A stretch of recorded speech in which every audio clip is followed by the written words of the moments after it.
guys, this is Ashley, personal trainer and weight loss coach. Today we are going to talk about a common concern people have when they're starting exercise again. A lot of times, throughout your life, you have probably tried to start some kind of exercise routine and then fallen off the bandwagon.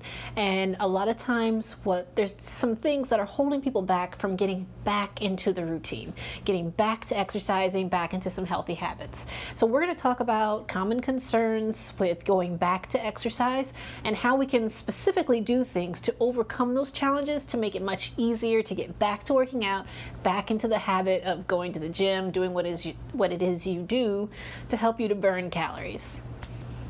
So if you've been on some sort of weight loss journey, you know how difficult it can be to do the physical activity needed to help you with your weight loss goals, to really just make sure that you're hitting the gym, making the time. It's just a huge commitment. It's a huge commitment of your time and your energy and effort, and a lot of times you're putting the effort in. You may not see results right away, and a lot of times that's when people start to quit, and then we go back into this cycle of trying to motivate ourselves to do it.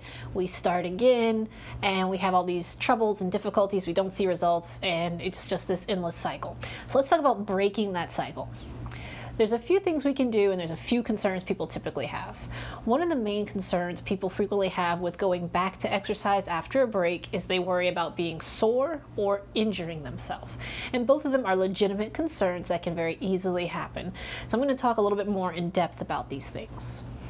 For some people, injury can be really common when they're going back to working out after a break. And I see this a lot with some of my clients, especially those that were fit and were athletes, things like that, in high school and college. And now it's a little later in life and they're like, okay, I don't understand what's going on with my body. I tried to work out and I can't do it like I used to. And that's totally normal. So you need to come to a place where you understand that that is normal. It's totally normal for you to go back to exercise after a break, maybe years, and not be able to do what you did before. Even if it's been like a month or two, sometimes you can't lift the same weight, run as fast, whatever it is. Your body has to acclimate. So give it some time, but don't beat yourself up about it. A lot of the times people will be like, oh my gosh, I've gotten so out of shape. I used to be able to do 20 push-ups and now I can barely do one, and it's heartbreaking for them. But it's okay to start where you're at, and it's okay to build that back up. It doesn't mean that it's never going to come back. It just means that we have to put some effort to get there. Do not injure yourself by going too hard in the beginning. So a lot of times people will say, oh, I got out of shape, I gained all this weight, I'm gonna lose it. Well, back in high school, I used to do a lot of suicides when I was on the basketball team, where I'm doing quick sprints, running, turning on a dime, going back. I'm gonna do some suicides.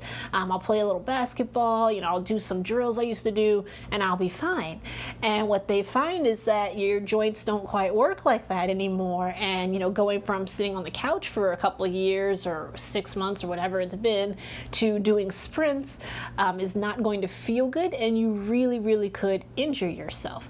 Your body is not used to performing at that kind of level anymore. So you have to ease yourself into it. When I start with a new client, a lot of times I'll tell them, like, on a scale of 1 to 10, you're going to want this workout to be a 10, but I'm going to tell you right now, like, our first workout is probably going to be like a 6 or 7. Okay, I want it to be somewhat challenging. You should feel like you did something, you didn't just go for a walk, but I don't want it like you're going to be so super sore tomorrow. I don't really do those things. And a lot of people sometimes will feel like, oh, like I didn't feel sore after my workout with you. Like, I don't think we did it hard enough. Soreness is not some kind of goal to be achieved that means you're going to burn more calories or lose more weight. It's not like that. So what you want to do is try to not always avoid soreness, but in the beginning, it's okay to avoid the soreness because we want to build up our stamina so that we're doing a little bit more, a little bit more, a little bit more, going harder, harder, harder. And then you will definitely get into those days where it's more sore and more challenging. But by then you're sold on the process, you're seeing some results, you've gotten back into the rhythm, you feel like it's weird if you miss your regular workout. We want to get to that point before the serious soreness kicks in. The injury happens when a lot of times you go to work out and you're just going too hard, too fast, your body's not ready, and you're not taking preventative measures before you work out or after you work out.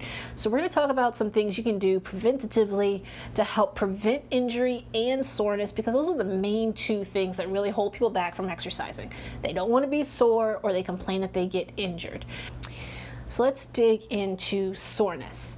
If you're working out for the first time in a while, you may be sore. So there's some things you can do preventatively before working out. You want to make sure that you stretch. It may sound lame. You probably don't want to do it. You need to do it anyway. Invest at least a solid 10 minutes into stretching. Doesn't matter like who you are, how old you are, invest 10 minutes before you work out into stretching, and then do another 10 minutes on the back end when you finish up. It's important to have that time to start limbering up and to start stretching the muscles after the workout as well, to help that lactic acid kind of move around. That's definitely going to help with the soreness. And the stretching on the front end is really good, especially if you have a sedentary lifestyle, or you sit a lot for work and then you go to the gym. You can't just suddenly start like doing sprints or running around and stuff. We don't want to hurt ourselves. So make sure that you stretch on the front end and the back end. Another way to prevent soreness is to make sure that you're doing like a medium exercise when you first start working out. Don't think like, oh, I'm going to do this really challenging workout I saw on YouTube where I'm going to do all these burpees and be jumping around, running around. I'm going to sweat and burn like 1,000 calories today. No, don't do that to yourself. You're going to make yourself so sore that you're going to be out of commission for days and days and days, and you may not want to go back to working out after you recover from that soreness. Instead, I highly recommend that you do more of a medium intensity workout for your first workout back. So make sure that you do something, if you are used to running perhaps, and run for 3 miles or a mile run or something, and it's been 2-3 years since you've worked out, do not go immediately for a 3-mile run. I would say start by maybe walking half a mile with a light jog mixed in, or ease yourself into it wherever a good medium level is for you. But make sure that you're not just suddenly going full steam ahead trying to get the hardest intensity workout in. You're going to do more damage than good, and you will make yourself so sore, and like I said, you'll be out of commission for days. So that doesn't help you build healthy habits at all. Speaking of being out of commission, we don't want that, but we do want to make sure that we structure our workouts so that we have healthy rest days built in. You should have at least 2 rest days built into your week. Especially if you're just starting back working out. If you're going 7 days a week, working out hard intensity at the gym, wherever you work out, you are going to be incredibly sore, and you're not giving your body the time it needs to recover. And your body's going to be like in shock because it was doing nothing and now it's doing a whole lot of something. So make sure that you have at least a minimum of 2 rest days. Personally, I recommend to my clients to never take a rest day where you're on the couch lazing around doing nothing. A lot of times that only makes things worse in the soreness department. Instead, what I would say you should do is have an active rest, which is where you do something like stretching, yoga, go for a walk. These things are going to be helpful to you. They're going to help your muscles move and kind of work through that soreness, but it's not like you're doing a serious workout. Going for a little walk around the park with your family or a friend, just doing something active, maybe just stretching, yoga, anything that's going to help move your muscles and help you move your body. Don't just sit and binge Netflix for hours and hours, because that's just kind of allowing that soreness to settle in the muscles. We want to move it around. So move. It's going to help you. It's really going to help work the lactic acid out, and then you will feel much better. Other things you can do when it comes to soreness: drink a lot of water. It really helps your circulation, and when you're having better blood flow and better circulation, oxygen and minerals and all sorts of things are getting to your muscles to help them repair, which is what's happening when you're sore. You broke down the muscle in your exercise, and now it needs to rebuild itself, and it would be really, really helpful if you were hydrated while it's trying to repair itself. So make sure that you don't just drink water when you're working out, but also as part of your regular routine, so that you're in recovery mode, you're also drinking enough water, getting enough vitamins and nutrients and minerals, eating clean. These things are really going to help in terms of your body getting the fuel it needs to recover appropriately, and then you won't be so sore. All right, when it comes to injury, your best things to prevent are going to be stretching, making sure that you're warming up appropriately. So you want to do something really to get the blood flowing. You want to get your heart rate up a little bit, but you don't want to do anything explosive. So I wouldn't say like just start jumping around doing jump squats or something like that right off the bat. Do something that's just going to get your heart rate elevated a little bit. Usually for my clients, if I'm at a gym setting with them, I'll have them maybe hop on the elliptical or something like that, where it's gentle movements, it's easy on the joints, and your heart rate is going to naturally increase a little bit, and then we can be nice and warm and ready to do some real work.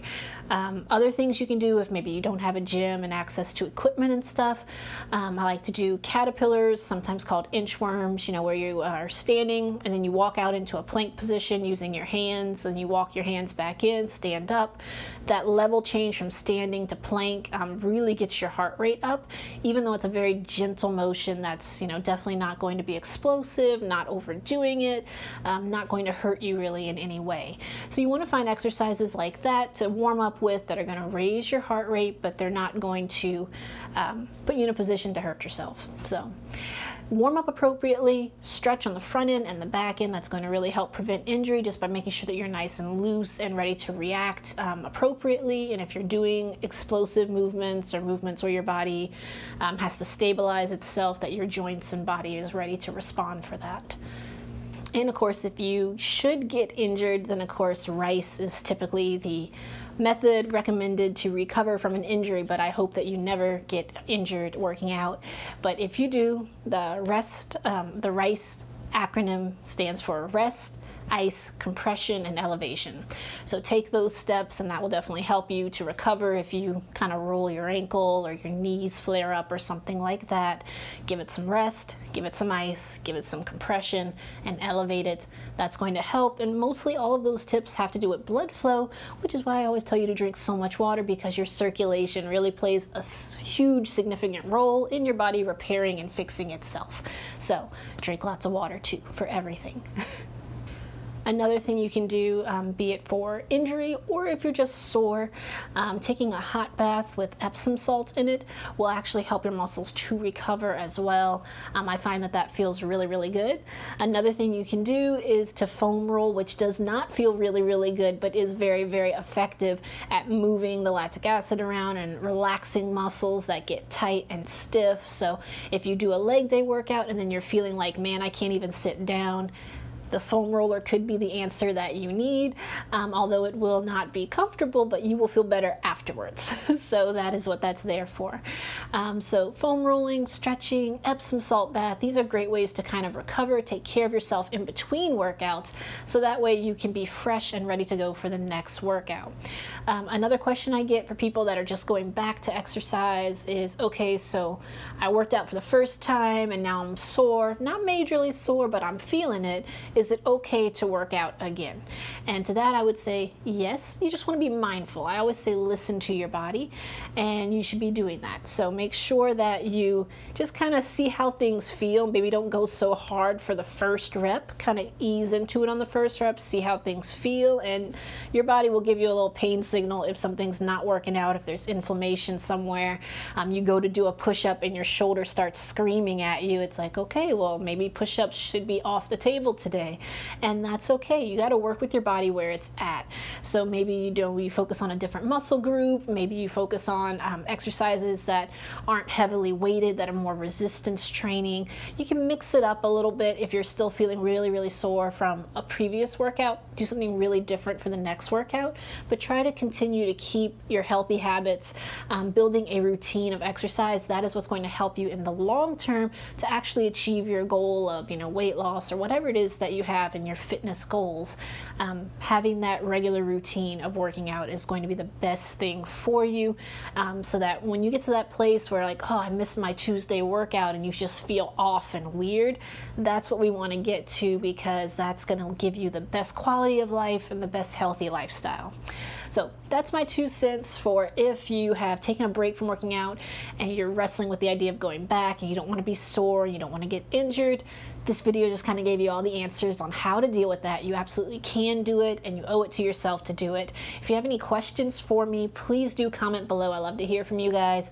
Sorry that the videos have been kind of off. I'm trying to get back on it. I do love to hear from you, and I do love that these videos are reaching more and more people as we go. So thank you so much. If you've made it this far, make sure that you like and subscribe to the channel. I appreciate each and every one of you for watching. Thanks.